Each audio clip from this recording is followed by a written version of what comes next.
demais componentes dessa Câmara, colegas aqui que me assistem, bom dia a todos. É, Antes de tudo, Excelências, aqui se trata de um caso em que, lamentavelmente, a gente tem algumas circunstâncias que afetam significativamente o que se espera de uma correta apreciação judicial, ao menos daquilo da previsibilidade de um processo judicial. A sentença condenou em Selic, como diz o Supremo, mas acrescentou 1% de juros. Condena a parte em honorários contratuais. Condena utilizando artigos de lei que não existe, embora tenha sido um equívoco, tudo bem, mas condena em pensão de 100%, mesmo o cidadão tendo machucado apenas a perna e estar em certa atividade, ele está dirigindo, está atuando, ou seja, não está impedido de todo o trabalho, mas a condenação veio num pensionamento de 100% do salário, né? Não se vincula a sentença aos pontos da inicial. Enfim, lamentavelmente, alguns pontos eu tenho que abordar. O que se trata o caso? Trata-se de uma associação residencial de moradores do condomínio Shangri-La.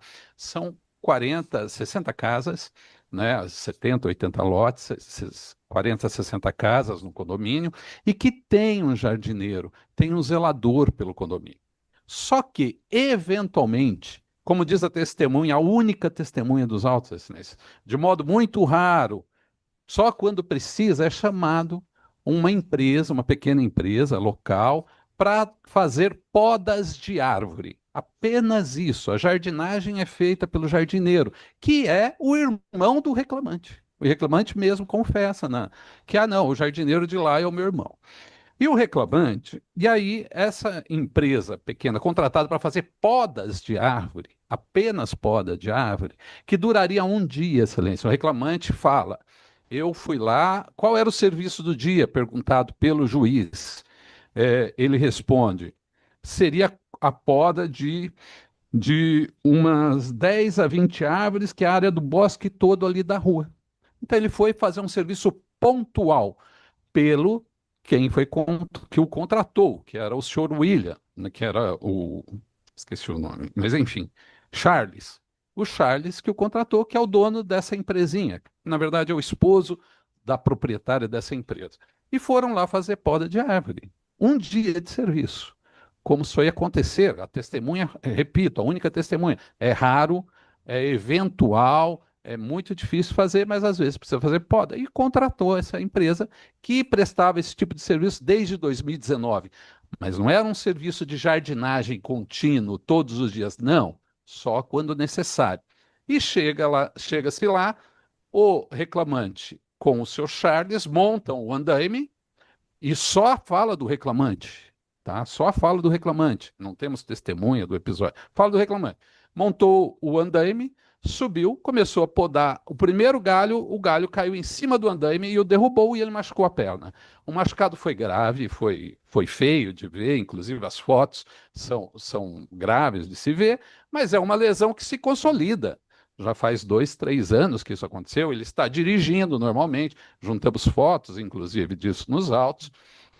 Enfim, mas o perito vem e fala que é uma lesão definitiva, que ele está incapacitado para qualquer tipo de trabalho. Quando não, a olhos vistos, não se trata dessa situação.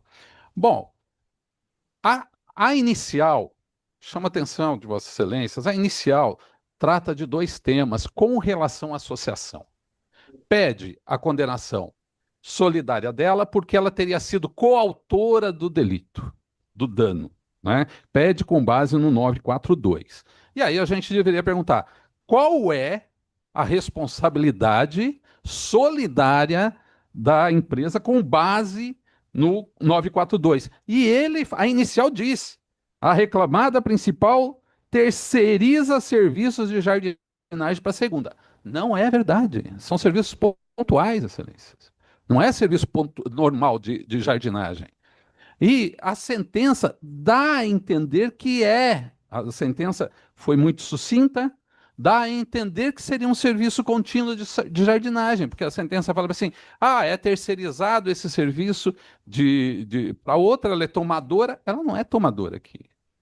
Ela é uma mera atividade comercial entre as empresas, porque é pontual, exatamente na forma do tema 5.9 do TST, que trata lá a contratação de serviços de transporte de mercadorias, por exemplo, né, por essa natureza comercial não se enquadra na configuração jurídica de terceirização prevista na súmula 331 e, por conseguinte, não enseja a responsabilização subsidiária das empresas. O TST faz essa distinção aqui. Se você contrata um prestador de serviços habitual como motorista por uma empresa terceirizada, você é tomador. Você responde. Agora, a contratação pontual, não. Né? Eu fiz até a situação aqui, a alegoria com a situação de uma associação de magistrados. A associação de magistrados contrata uma empresa para limpar o telhado.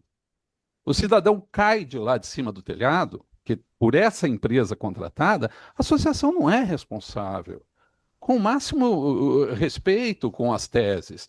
Não há essa responsabilidade da associação por essa situação pontual. Haveria se a associação tivesse contratado uma empresa para prestar serviços contínuos na sua atividade. E mesmo a lei citada na sentença, que eu imagino tenha sido um equívoco, né, porque ele acabou citando um artigo 5º da Lei 13.000, parágrafo 5º da Lei 13.000, mas certamente ele quis dizer, se referiu ao artigo da Lei 6.019. Ela fala que a empresa, que é o que a Lei de Trabalho Temporário fala, responsável pela colocação de trabalhadores à disposição de outras empresas, né? E a empresa tomadora de serviços é aquela que pega a prestação de trabalho temporário relacionado a qualquer de suas atividades, ou seja, a sua atividade propícia, a sua atividade permanente, ainda que não seja a atividade principal, ou mesmo sendo a atividade principal, no caso de uma tomadora de serviço de natureza temporária.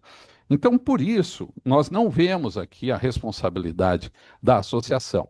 Segundo, nós apontamos também a culpa exclusiva, porque a associação iria fiscalizar o quê? Aonde está? A inicial não fala um episódio de culpa da associação. Não fala, ela falhou em quê? Em fiscalizar? Não diz. Ela falhou em não dar equipamento de proteção? Não era ela que tinha que dar. Mas o reclamante estava. Ele fala, ele estava com bota, calça e cinto.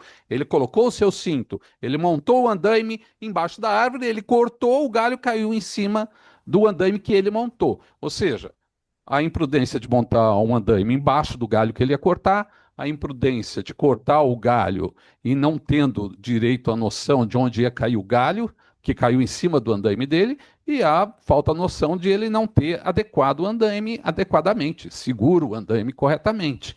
Um minuto para o senhor terminar, doutor. Obrigado, excelência, agradeço. Então, em que modo a associação deveria fiscalizar essa conduta de alguém especializado naquilo? Porque o reclamante já prestava esses serviços para o seu Charles de poda de árvores em outros condomínios, porque o Charles prestava em diversos condomínios. E foi a primeira vez que o reclamante foi lá. No primeiro dia, na primeira vez, ele que era experimentado.